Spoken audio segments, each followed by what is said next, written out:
የተነሳሁት ከባለፈው አንዳንዶቹ ቅዱሳንን ለማሳሳት የሚሄዱበት መንገድ አላቸው። ለማሳሳት ሆን ብለው ከእውነት ሰዎች እንዲወጡ ለማድረግ የሚሄዱበት መንገድ አላቸው። ምን ለማድረግ ነው? ከእውነት ለማስወጣት። እውነት ገብቷቸው አይደለም። ዛሬ ላይም ቢሆን በቲክቶኩም በታችም በምንም መንገድ እያገለገሉ ያሉ ሰዎች ክርስቶስ ገብቷቸው አይደለም። 100% አያውቁትም። ክርስቶስን በቤተ ክርስቲያናችን እንደ አንድ ሰማዕት የሚቆጠርበት ጊዜ ላይ ነው ያለ ነው። እንደ አንድ ሰማዕት፣ ያውም ከሰማዕታትን በታች፣ ያውም ከማርያም በታች ነው ክርስቶስ በቤተ ክርስቲያናችን። በእርግጠኝነት ከማርያም በታች ነው። የሚደረግለት ስግደት፣ የሚደረግለት መዝሙር፣ የሚደረግለት አምልኮ፣ የሚደረግለት ክብር፣ ይሄ ሁሉ ከማርያም በታች ነው። ለማርያም ከሚሰጣት 10% እንኳ አይሰጠውም። ለኢየሱስ አይሰጠውም። በምንም መንገድ ቢሆን ምናልባት ኢትዮጵያውያን ናችሁ፣ ምናልባት አዲስ አበባ ላይ ያላችሁ ምእመናን አላችሁ፣ በአዲስ አበባ ውስጥ ያላችሁ አላችሁ። ማርያም ሂዱ፣ በዓታ ላይ ሂዱ፣ ልደታ ላይ ሂዱ። በአንድ ቀን ልደታ ሂዱ። እስኪ በዓመት ውስጥ ኢየሱስ ያን ያህል ሕዝብ አይጎበኘውም። ኢየሱስ ቤተ ክርስቲያን አለ፣ ግን በዓመት እንኳ የእርሷን ያህል የአንድ ወር ማርያም ጋር የሚሄደው በኢየሱስ ቤተ ክርስቲያን በአንድ ዓመት አይደለም፣ በ2 ዓመት መሄድ አይችልም። ማንም ይከብረው? እሷ ትከብራለች፣ እሷ ትልቃለች፣ እሷ ናት የምትከብረው። ይህ ውሸት የሚል ማንም ቢሆን አይኖርም። በእርግጠኝነት ይህንን የሚቃወም ሰው አይኖርም። እውነተኛ የሆነ ሰው አይቃወመውም። ስለዚህ ምንድን ነው? ከአርሴማን በታች ነው ኢየሱስ። ትናንት ከተገኘችው፣ ትናንት ከመጣችው፣ በእኛ ዕድሜ እንኳ ያልነበረች 20 ዓመት ያልሞላት 20 ዓመት እንኳ ያልሞላት በስድብ የታወቀች ክርስቲያናዊ ሕይወት የሚባል ያልተገለጠባት የወንጌል ምስክርነት በምንም መንገድ መስክራ የማታውቅ አንድ ገዳም ውስጥ ነበረች የተባለላት ንጉሡን አላገባህም በማለቷ ብቻ አንገቷ ተቆረጠ። ወንጌል ሰብካ በጭራሽ አትሞክረውም። አርሴማ ወንጌልን መስበክ አትሞክረውም። ለእውነት መሞት አትሞክረውም። ታዲያ ለማን? እኔ ልጃገረድ ነኝ፣ ድንግል ነኝ፣ ክርስቲያን ነኝ፣ አታገባኝም። በዚህ ነው አንገቷ ተቀልታ ይሞተችው። ከዚህ ውጭ ሌላ ታሪክ የላትም። ሌላ ታሪክ የላት። እችናት እንግዲህ ከኢየሱስ በላይ ሆና በምድራችን አንደኛ ፈዋሽ እየሆነች ያለች አንደኛ ፈዋሽ እየሆነች ያለችው ይህችው ናት። ጌታ ይርዳን ወገኖቼ። ይህንን እውነት እንንገራችሁ፣ አመዛዝኑት እስኪ። በጣም ልዩ ልዩ የኢየሱስ ስም ከነስሙ የተጠላባት ምድር ብትኖር ኢትዮጵያ፣ ከነስሙ ትውልዱ ስሙን ጭምር የተጸየፈበት ወገኖቼ፣ መድኃኔ ዓለም ማለት ይችላል ሕዝባችን። አማኑኤል ማለት ይችላል። ገብርኤል ማለት ይችላል። አማኑኤል እግዚአብሔር ማለት ይችላል። መድኃኔ ዓለም ማለት ይችላል። ስሙ ነው አይደለም? አዎ ስሙ ነው። ዋናው ስሙ ኢየሱስ የሚለው ስም ግን አይጠራውም። ለምሳሌ መድኃኔ ዓለም ቡቲክ አለ። መድኃኔ ዓለም ቡና ቤት አለ። መድኃኔ ዓለም መድኃኒት ቤት አለ። በጣም ብዙ። አማኑኤል መድኃኒት ቤት፣ አማኑኤል ምን ጠጅ ቤት ሁሉ አለ። አማኑኤል ጠጅ ቤት፣ መድኃኔ ዓለም ጠጅ ቤት ብዙ አለ። ኢየሱስ ግን የለም። ኢየሱስ ቡቲክ እንኳ አይሉትም። የሚገርም በደል ነው እኮ ይሄ። በኢየሱስ ላይ የተደረገ ሴራ ነው እኮ ይሄ። ይህ እኮ የሴራ ምልክት ነው እኮ። ይህ እኮ ቤተ ክርስቲያኒቱ ለኢየሱስ ጀርባዋን የሰጠችበት ዘመን ላይ ስለሆን ነው እኮ። ኦርቶዶክስ ቤተ ክርስቲያን ለኢየሱስ ጀርባዋን ሰጥታለች። ኢየሱስን አታውቀውም ሳይሆን አትወደውም። ስለዚህ ወደ ርዕሱ ልግባና ርዕሱ ምንድን ነው የሚለው አይታችሁት ከሆነ ኃይልም እንደ ጠፋ ጠፍቷል መሰለኝ። ምንድን ነው የሚለው ርዕሱ አለ፣ ከላይ አለ። እንዲህ ላድርገው። ኦኬ፣ ንዑሰ ክርስቲያን አታጭበርብሩ ነው የሚለው ርዕሱ። ንዑሰ ክርስቲያን አታጭበርብሩ። ንዑሰ ክርስቲያን ማለት ሙሉ ክርስቲያን ያልሆነ ማለት ነው። ሙሉ ክርስቲያን ያልሆነ ሙሉ ክርስቲያን ያልሆነ ንዑሰ ክርስቲያን እነ ደምረው ንዑሰ ክርስቲያን ይባላሉ በኦርቶዶክስ ቤተ ክርስቲያን። ንዑሰ ክርስቲያን ለክርስትና ያልበቁ ገና ያልሞሉ ሙሉ ክርስቲያን ያልሆኑ እነ ተመስገን እነ ቢንያም ሽታዬ የመሳሰሉት እነዚህ ንዑሰ ክርስቲያን ናቸው። በምንም መንገድ ሃይማኖታዊ የሆነ ምስክር የማይጠበቅባቸው፣ ሃይማኖታዊ ምስክርነት የማይጠበቅባቸው ንዑሰ ክርስቲያን ከአረቅ ቤትም ላይወጡ ይችላሉ፣ ከጠጅ ቤትም ላይወጡ ይችላሉ። ምክንያቱም ንዑሰ ክርስቲያን ስለሆኑ ሊሰክሩ ይችላሉ፣ ሊጨፍሩ ይችላሉ፣ ሊዘፍኑ ይችላሉ፣ ሊዘርፉም ይችላሉ። ያው እንደምናየው እንደምናውቀውም እየተደረገ እንዳለም ያው እነደምረው መቶ ሺህ ብር ይቀበላሉ ከኦርቶዶክስ ቤተ ክርስቲያን። ማስታወቂያ ሰርተው መቶ ሺህ ቤተ ክርስቲያን ይልጧታል፣ ይዘርፏታል። ምክንያቱስ ንዑሰ ክርስቲያን ናቸው። ገና አዳዲስ ክርስቲያን ማለት ነው። አዳዲስ ገና ምስጢረ ሥላሴን ያላገመሩ፣ ምስጢረ ጥምቀትን ያልተማሩ፣ ነገረ ስጋዌ ያልተማሩ፣ ምስጢረ ስጋዌ ወይም ያልተማሩ፣ ብዙ የቤተ ክርስቲያኒቱ ትምህርቶች ያልተማሩ እነዚህ ምን ይባላሉ? ንዑሰ ክርስቲያን ይባላሉ። ለዚህ ምናልባትም ለዛሬ ርዕሳችንም ንዑሰ ክርስቲያኖች አታጭበርብሩ በሚለው ርዕስ ላይ ይህንን ሰምተን እንመለሳለን። ከፕሮቴስታንት ቤተ እምነት ለምን ወጣው? አየህ፣ ከፕሮቴስታንት ቤተ እምነት የወጣውን የገላትያ 5:20 ሀሳብ ገዝቶኝ ነው። ዮኒ መጽሐፍ ቅዱስ ገዝቶኝ ነው። የገላትያ 5:20 አንብበው ከፈለግ። ገላትያ 5:18 ጀምሮ ስታነባው በጣም አስደንጋጭ የሆነ ነገር ነው የሚነግርህ። አስደንጋጭ የስጋ ስራ የተገለጠ ነው በሚለው እሳቤ ውስጥ ማለት ነው። የስጋ ስራ የተገለጠ ነው በሚለው እሳቤ ውስጥ ብዙ ነገር ከነገረ በኋላ መከፋፈል፣ መለየት፣ መናፍቅነት፣ ስካር፣ አድመኝነት ይልና ከዛ በኋላ ምን እንደሚል ታውቃለህ? እኔ እንደወጣበት ያደረገኝና ያስደነገጠኝ ልንገርህ። መለያየትና ይላል መለያየትና መናፍቅነት ካለ በኋላ ምን እንደሚል ታውቃለህ? ምን እንደሚል ታውቃለህ? እንዲህ የሚያደርጉት መንግስተ ሰማያት አይወርሱም ይላል። አንብበው ይሁን ተልሳ ዲኖሚኔሽን አይሰራም እያልከኝ አንብበው በማርያም አንዴ አንብበው፣ አንዴ ከ18 ጀምሮ ያለውን አንብበው። ኦኬ ምን ይላል?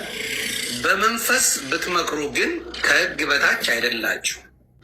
የስጋ ስራም የተገለጠ ነው፣ እርሱም ዝሙት፣ እርኩሰት፣ መዳራት፣ ጣዖትን ማምለክ፣ ሟርት፣ ጥል፣ ክርክር፣ ቅናት፣ ቁጣ፣ አድመኝነት፣ መለያየት፣ መናፍቅነት፣ ምቀኝነት፣ መግደል፣ ስካር፣ ዘፋኝነት ይህንም የሚመስል አስቀይም ድሜ እንዳልኩ እንደነዚህ ያሉ የሚያደርጉት የእግዚአብሔርን መንግስት አይወርሱም።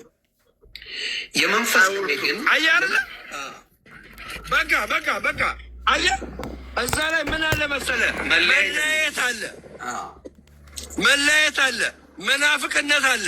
መለያየትና መናፍቅነት በንስሐ አትመልሰውም። አንድ ካልሆንክ ገባ። ብትሰክር፣ ዝሙት ብትሰራ፣ የተለያየ ነገር ብታደርግ በንስሐ ትመለሳለህ። ልብ በሉ ምን አለ? መናፍቅነትና መለያየት በንስሐ አትመልሰውም አለ። ሌላው ሁሉስ መጨለጥ እንደሚቻል ተናግረዋል። ሌላው ሁሉስን ተወዋለ ተወዋለ። ምኑ ሌላውን አቁም አቁም፣ በቃ በቃ በቃ አለ። ምንድን ነው የሚፈልገው? ደምረው የሚፈልገው ምንድን ነው?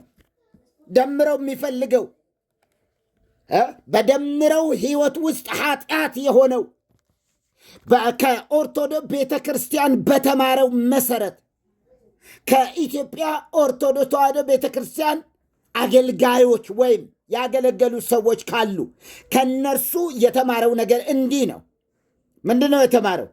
በመንፈስ ብትመሩ ግን ከሕግ በታች አይደላችሁም ካለ በኋላ የሥጋ ሥራ የተገለጠ ነው። እርሱም ዝሙት፣ ርኩሰት፣ መዳራት። አንድ በአንድ ልሂድበት። ዝሙትን እንደ ኃጢአት አልተቆጠረም በደምረው ህይወት ውስጥ።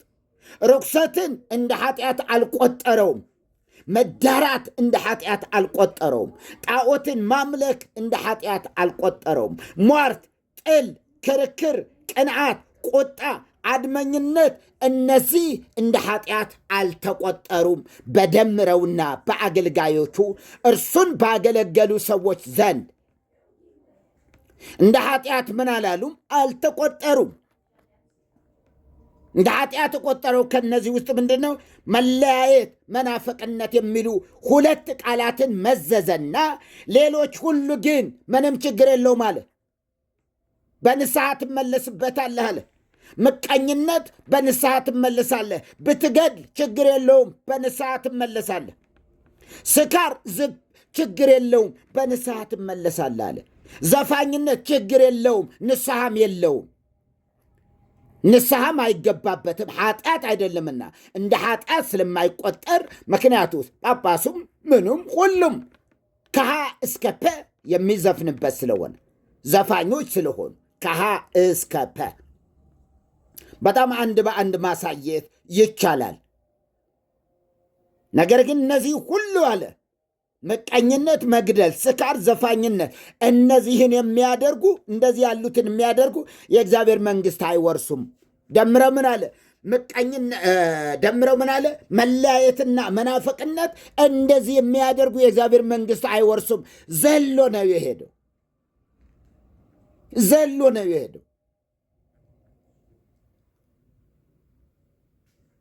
ታብታብ የሚያደርግ ሰው የለም።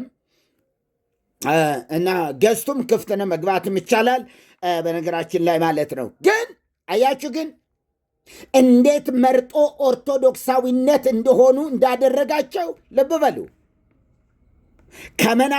ከመለያየትና ከመናፍቅነት ውጭ ያሉ የኃጢአት መንገዶች ሁሉ ኦርቶዶክሳዊነት እንደሆኑ ቆጥሮ ችግር የለውም ንስሐ ትገባበታለሃል። ምን ያህል ጊዜ ነው ንስሐ የሚገባ? በየቀኑ እየሰከሩ ንስሐ ገባበታለሁ ማለት አለ እንዴ? የለም። ዛሬም መስከር፣ ነገም መስከር፣ ከነገ ወዲያም መስከር፣ በዘመኑ ሁሉ እየሰከሩ ንስሐ ገባበታለሁ ብሎ ነገር የለም። ደምረው እየሰከረ አንዳንድ ጊዜ ይገባል፣ ገስት ላይ ይገባል። ደምረው ሰክሮ ገስት ላይ ይገባል። ሰክሮ እየተንገዳገደ ገስት ላይ ይገባል። ምክንያቱ ውስጥ ለደምረው ኃጢአት የሆነው ምንድን ነው? መናፍቅነትና መለያየትን ብቻ። አያችሁ፣ መናፍቅነትና መለያየት ብቻ ናቸው በደምረው ህይወት ምን የሆኑ እንደ ኃጢአት የሚቆጠሩ፣ እንደ ኃጢአት የሚቆጠሩ። እውነታ ውስጥ መጽሐፍ ቅዱስ ሁሉንም የሥጋ ሥራ የተገለጠ ነው አለ። የሥጋ ሥራ ነው። መለያየት የሥጋ ሥራ ነው። መናፍቅነት የሥጋ ሥራ ነው። ዝሙት የሥጋ ሥራ ነው። ሁሉም እኩል ናቸው። መናፍቅነትና መለያየት ንስሐ የለውም አለ። እሱ መናፍቅ አልነበረም እንዴ? በኦርቶዶክስ መሰረት በምን ተመለሰ? በንስሐ አይደለም እንዴ የመጣው? ንስሐ ገብቶ አይደለም እንዴ ወደ ኦርቶዶክስ የገባው? መናፍቅነት ንስሐ ከሌለው እርሱ እንዴት ወደ ኦርቶዶክስ ገባ? በምን መንገድ፣ በየትኛው አጥር ዘሎ ገባ? ያለ ንስሐ ተቀላቀለ። እውነት ነው፣ መብቱ ነው። ሰፊ ነው በሩ በጣም ሰፊ ስለሆነ መግባት ይችላል። ወንጌላውያን አማኞች ግን አይታሰብም፣ አይቻልም። አባል ልሁን ቢል እንኳ የት ነበርክ? ከዚህ ቀደም የት ነበርክ? ማንጋ ነበርክ? ምን ተማርክ? ተጠምቀሃል? ድነሃል? ተብሎ ይጠየቃል። እዚህኛውስ እንዲሁ ዘሎ ነው የገባ ሰው ነው። ስለዚህ ምን አለ? ስካር፣ ዘፋኝነት፣ አያችሁ፣ ሟርት፣ ጥል፣ ክርክር አቁም አለ። እሱን አቁመው አለ። ሰምታችሁታል። እሱን አቁመው። ታዲያ ምን መናፍቅነትና መለያየት አለ። መለያየት እኮ ገና ስጋውያን የሆኑ ሰዎች የሚያደርጉት ነው እኮ። በእናንተ ዘንድ መለያየት እንዳለ እሰማለሁ ይላቸዋል ሐዋርያ ጳውሎስ። መለያየት የሥጋ ሥራ። ኦርቶዶክስ ውስጥ ያለው መለያየት ተቆጥሮ አያልቅም። ልዘረዝረው እችላለሁ። ተቆጥሮ ምን አይልም፣ አያልቅም። መለያየቱ በዜማ የተለያየ ነው። በዜማ የተለያየ። አንዱ ቤተ ክርስቲያን ሄዳችሁ ሌላኛው ዜማ ብታዜሙ አናታችሁን ነው የሚላችሁ። በማቋሚያ በጸናጽል ነው ወርውሮ የሚመታችሁ። ምንም ነገር በጣም ብዙ መሄድ እንችላለን። የለም ኦርቶዶክስ ውስጥ ያለው መለያየት፣ አንዱ ጋር የሚቀደሰው ሌላው ጋር መቀደስ አይቻልም። የራሱ የሆነ ሳንኳ አሉ፣ ላይ ቤት አሉ፣ ታች ቤት አሉ፣ በዓት አሉ፣ ልዩ አጫብር አለ። አያችሁ፣ አጫብር አለ። በጣም ልዩ ነው። ስለዚህ ምን አለ መለያየት ያለው እንግዲያስ እዛው ጋር ነው። ደምረው ያለውን አሁንም ደግመን እንስማ። ምክንያቱ እሱ ንዑሰ ክርስቲያን የሆነ ሰው ስለሆነ እሱ ያለውን ነገር አሁንም መልሰን እንስማው። መለያየትና ፕሮቴስታንት ቤተ እምነት ለምን ወጣው? አየህ፣ ከፕሮቴስታንት ቤተ እምነት የወጣሁት የገላትያ 5:20 ሀሳብ ገዝቶኝ ነው። ይሁኒ መጽሐፍ ቅዱስ ገዝቶኝ ነው። ከፕሮቴስታንት የወጣሁት አለ ገላትያ 5:20 ገዝቶኝ ነው። ስካሩን እንዴት አልገዛውም? ዝሙትን እንዴት አልገዛውም? መግደልን እንዴት አልገዛውም? ልብ በሉ ወዴት እየሄደ እንደሆነ ልብ በሉ። ቁጣን አልገዛውም። ጣዖትን ማምለክ አልገዛውም። ሟርት አልገዛውም። ክርክር፣ ቅንዓት፣ አድመኝነት አልገዛውም። ስካራ፣ ዘፋኝነት አልገዛውም። መግደል አልገዛውም። የገዛው ምንድን ነው አለ? ስሙት። የገላትያ 5 አንብበው ከፈለግ ገላትያ 5:18 ጀምሮ ስታነባው በጣም አስደንጋጭ የሆነ ነገር ነው የሚነግርህ። አስደንጋጭ የሥጋ ሥራ የተገለጠ ነው በሚለው እሳቤ ውስጥ ማለት ነው። የሥጋ ሥራ የተገለጠ ነው በሚለው እሳቤ ውስጥ ብዙ ነገር ከነገረ በኋላ መከፋፈል፣ መለየት፣ መናፍቅነት፣ ስካር፣ አድመኝነት ይልና ከዛ በኋላ ምን እንደሚል ታውቃለህ? እኔ እንደወጣበት ያደረገኝና ያስደነገጠኝ ልንገርህ።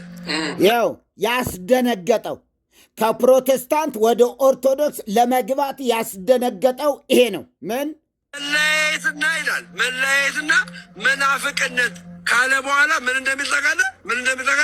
እንዲህ የሚያደርጉት ያው ዘለለው። አሁን መጽሐፉን ዘለለው። መናፍቅና መለያየት ካለ በኋላ ምን እንደሚል ታውቃለህ አለና ይኸውላችሁ መለያየትና መናፍቅነት ካለ በኋላ ዘሎ እንደዚህ የሚያደርጉ የእግዚአብሔር መንግሥት አይወርሱም አለ። ቃሉ ግን ምን ይላል? መለያየት፣ መናፍቅነት፣ ምቀኝነት አለ ዘለለው፣ መግደል አለ ዘለለው፣ ስካርን ዘለለው፣ ዘፋኝነትን ዘለለው። ለምን ተዘለለ?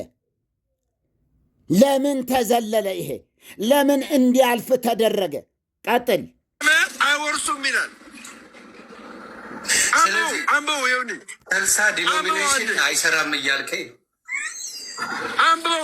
በማርያም አንዴ አንብበው፣ አንዴ ከ18 ጀምሮ ያለውን አንብበው። ኦኬ ልብ በሉ። ትኩረት የሚሰጥበትን ልብ በላችሁ ስሙት።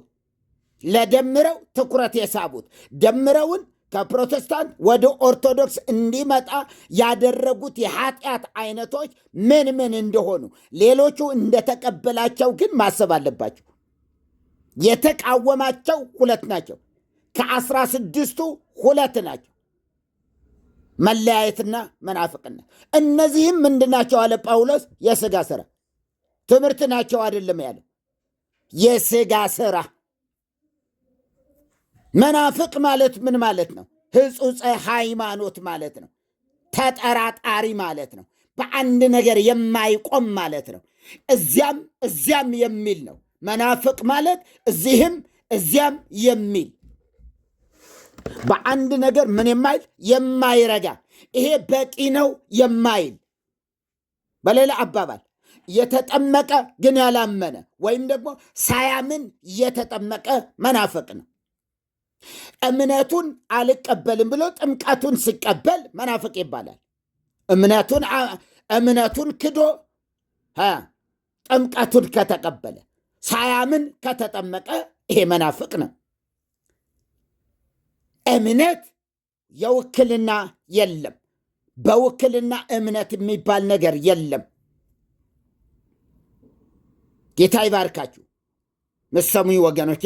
ስለዚህ ይሄ ነው የሚለው ያለ መናፍቅነት ይሄ ነው። ተጠራጣሪ ማለት ነው። ክርስቶስ መድኃኒታችን ኢየሱስ ክርስቶስ በመስቀል ላይ የተሰቀለው ለምንድን ነው ሲባል እኛን ለማዳን። በቂ ነው? በቂ አይደለም። ይሄ ነው መናፍቅ ማለት። የክርስቶስን የማዳን ሥራ በቂ አይደለም። እኔም ራሴ መስራት አለብኝ። እኔም ራሴ መጠመቅ አለብኝ። እኔም ራሴ ገዳም መሄድ አለብኝ። እኔም ራሴ መመንኮስ አለብኝ። ቅጠል መብላት አለብኝ። ዳቤ መብላት አለብኝ። መንከባለል አለብኝ። አፈር መቃም አለብኝ። የመቃብር አፈር መቃብር ላይ ሂጄ መጎብኘት አለብኝ። ጸበል መጠጣት አለብኝ። ዝክር መዘከር አለብኝ። አያችሁ፣ ተስካር ማውጣት አለብኝ። ያለ ተስካር መዳን የለም። ያለ መልጃ መዳን የለም። ያለ ጻድቃን ሰማዕታት አማላጅነት አይዳንም። ታዲያ ክርስቶስ ለምን ሞተ? ያው ሞተ፣ በሩን ብቻ ከፈተልን። ከዚያ በኋላ ግን ራሳችን የምንድንበትን መንገድ ነገረን እንጂ የሚያድን እምነት የሚያድን ሕይወት አልሰጠንም ተብሎ ነው የሚታመነው። የለም፣ አልሰጠንም። ሙሉ በሙሉ የሚያድን አልተነገረንም፣ አልተሰጠንም። ታዲያ ምንድን ነው? በሩን ብቻ ነው የከፈተልን። ከዛስ ስራ ሰርታችሁ ግቡ ነው ያለን። እንዲህ የሚል ሰው መናፍቅ ይባላል። እንደዚህ የሚሉ ሰዎች ምንድን ናቸው? መናፍቃን ናቸው። መናፍቃን። ኢየሱስ አድኖኛል ካለ ግን ይሄ ሙሉ እምነት ነው። እምገባው በኢየሱስ የማዳን ስራ ነው ብሎ የሚያምን ሰው እርሱ ሙሉ እምነት አለው ማለት ነው። አይጠራጠርም። መናፍቅ አይደለም ማለት ነው። ሙሉ እምነት ነው ያለው። መድኃኒታችን ኢየሱስ ክርስቶስ በመስቀል ላይ ተሰቅሎ ዋጋ ከፍሎ አድኖኛል ካለ ይሄ ሙሉ እምነት ነው። ሙሉ እምነት። መናፍቅ የሚባለው ኢየሱስ ክርስቶስ የተሰቀለው እኛን ለማዳን ነው፣ አድኖናል እና በቂ ነው ሲባል አይደለም፣ አይደለም። ታዲያ ተስካር ማውጣት አለብን። ተስካር አውጥቼስ በቂ ነው? አይደለም። ምን ማድረግ? መዘከር አለብን። ማንን? ማርያምን። ሌላውስ? ሚካኤልንም። ሌላውስ? ገብርኤልንም። ገብርኤልን አልዘክርም አላከብርም ብለህ ማርያምን ብታከብር አይቻልም። እያንዳንዱ በየቀኑ መንበርከክ አለብህ። ለነዚያው ለተመደበላቸው ቅዱሳን ለሚባሉ ሰዎች መንበርከክ ይጠበቅብሃል። ይሄ ካልሆነስ አልዳንክም። ታዲያ ክርስቶስን ከያዝ ክርስቶስ በከንቱ ሞተ። አዎ ይሄ ነው እውነታው። ክርስቶስ በከንቱ እንደሞተ ሊታሰብ ይገባል። በኦርቶዶክሳውያን ዘንድ ያለው አመኔታ የክርስቶስ ሞት አገልግሎት ምንድን ነው? የክርስቶስ የቤዛነት ሕይወት ምንድን ነው? እውቀት ነው። ምን ብሎናል? አድኖናል። ካዳነ ታዲያ ለምን እንደዚህ ትላለህ ብትሉት ያው ነው። በሩ ነው የከፈተልን። የመዳን በርን ከፈተልን እንጂ ሙሉ በሙሉ አላዳነንም። መዳናችን እርግጠኞች አይደለንም እና ታዲያ እየዳን ነው የምንሄደው። በየቀኑ እየዳን እንሄዳለን። የክርስቶስ የማዳን ስራስ አየር ላይ ወደቀ። እዚያው በተኑት። ቅዱሳን ከሚባሉ ሰዎችም በታች አደረጉት። እያችሁ እውነታው ይሄ ነው።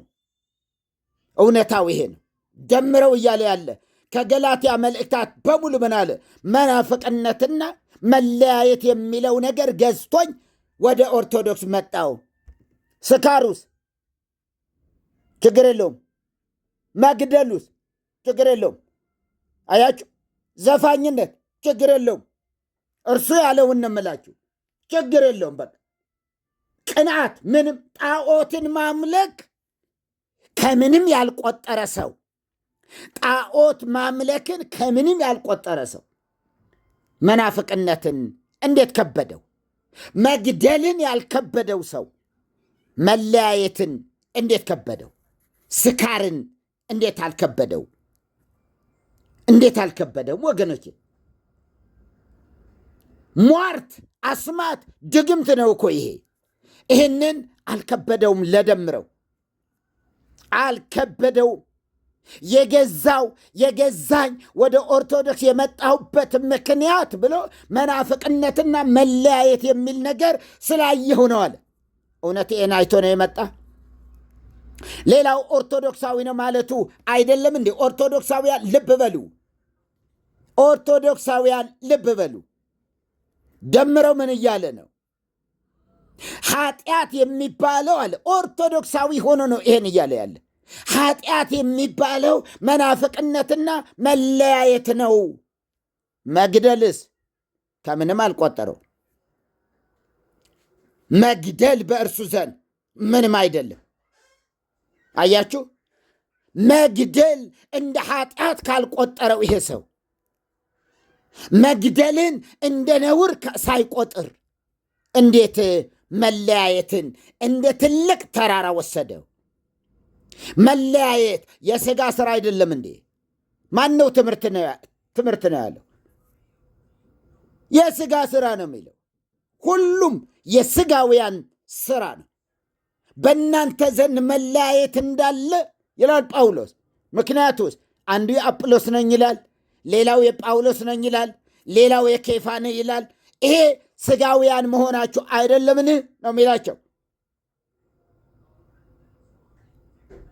ለነዚያ ሰዎች ከባዱ ምንድን ነው? መግደል አልነበረም። መግደል የለም ቆሮንቶስ ውስጥ።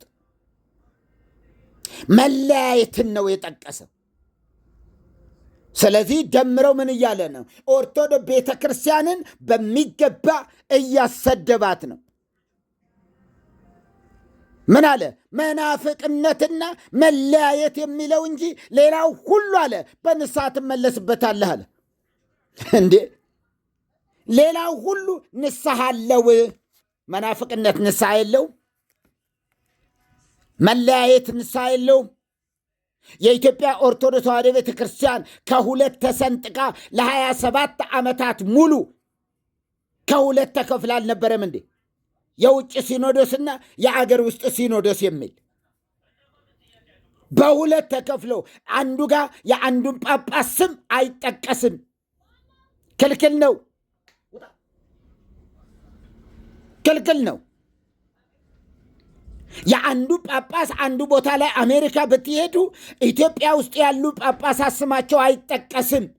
ምክንያቱስ ተለያይተዋላ። ዕድሜ ለዶክተር አብይ አህመድ በሳቸው ምክንያት ነው እርቁ የተፈጸመው። ኑ አንድ ሁኑ፣ ኦርቶዶክስ ቤተ ክርስቲያን አገር ናት ብለው